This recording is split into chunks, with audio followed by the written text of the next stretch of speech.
I was introduced to porn at 10 years old, and I was having sex by 12 years old. By the time I was a teenager, I was very promiscuous. Everything I did, whether partying or playing sports or just hanging out, was about how can I have sex with girls.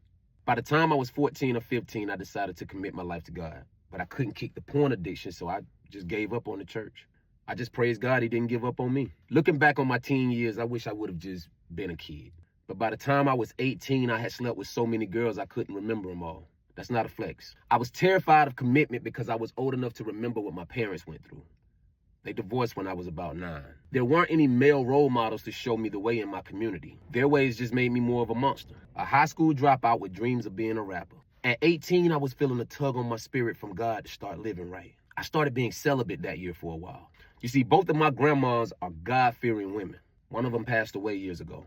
But whenever I stayed with them, they would make me go to church with them as a kid. So I knew of God, I just didn't have a relationship with him. I met my wife at 18 in December of 2008. We were just friends, but we both knew we wanted to be more than that. She was just brave enough to say it. I was afraid of commitment, so the thought of being with one girl terrified me. She voiced her feelings for me, and my plan was to take advantage of that.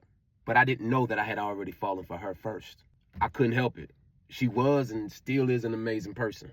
We got married at 21, and when I tell you it got rocky, we have been through so much to only be 35, but we didn't let it tear us apart. 17 years together, 14 years of marriage. I would do it all over again. I come from a beautiful bloodline of very flawed people who are gifted and determined to do great things, but have been hindered by the generational bad habits, and they have held us hostage for so many years.